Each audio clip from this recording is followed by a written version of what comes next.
بەنمایشکردنی چەندین بابەتی جۆرا و جۆر کارەکانی دووەمین پێشانگای بەهاری کەرکووک دەستی پێکرد.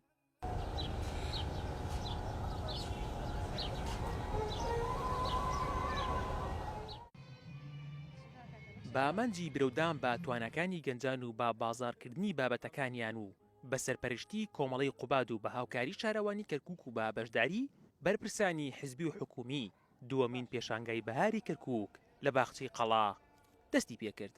تانی کە عرضیان کردووە لێرە ئەتوانم بڵێن بابەتی کللتوریە، بابەتی جوانکاریە، بابەتی گوڵ و درەختە، کتێبە. من پێم وایە ئەم جۆرە پێشانگایانە زۆر ضرورە نەک ساڵانە جارێک بکرێتەوە، بەڵکو ئەگەر مانگانەش نەبێ وەرزی بێ لەبەرەوەی توانا و قودرەتی گەنجمان پیشانەدا.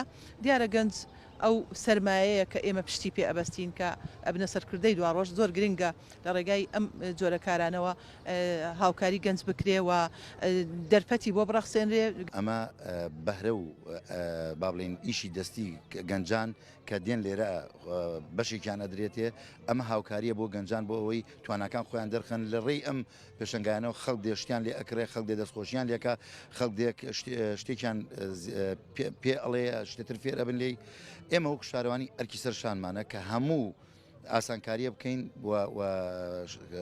گیان بۆ بڕەخسێنین بۆ ئەوەی ئەم شتانە عرض کرێ لێرە.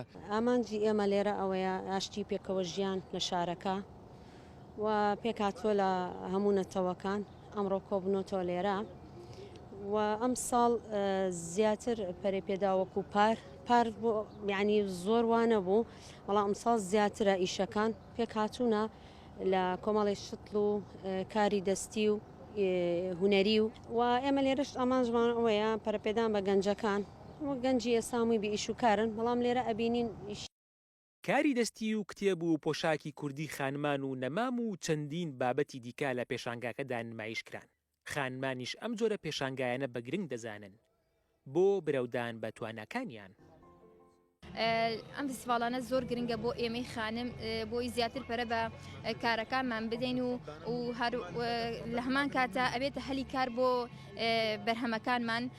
هەندێک لە خانمان کە لەگەڵمان بەشدارن ئێستا بوونێتە ساحب دوکانی خۆیان، هەر لە ڕێگەی ئەم پێشەنگایانەوە ئەم جۆرە فستیڤالانەوە توانویانە هەلی کار بەدەست بێنن. ئەمڕۆ دومین پێشانگای بەهاری کەرکووک بەڕێوە چوو و من وەکو خانمێک بەکارە دەستەکانم بەشدارم و دەخوازم هەموو خانمێک بتوانێت لە ڕێگەیەک و کارەکانی بەرەو پێشتر بەرێ سەرکەوتو بێ لە فستیڤالێک بێ هەرچیەکە بێت دەستڕەنگینی خۆی بنوێنێت. لەگەڵ نزیکبوونەوەی وەرزی بەهار دووەمین پێشانگای بەهاری کەرکووک دەستی باکارەکانی کردو. چەندین جۆر نەمام و گوڵی سروشتی بۆ نێو باخچە و ماڵەکان نمایش کران بە ئامانجی هاندانی هاوڵاتیان بۆ زیادکردنی ڕێژەی سەوزایی. دیار تاڵب، کەناڵی کەرکووک.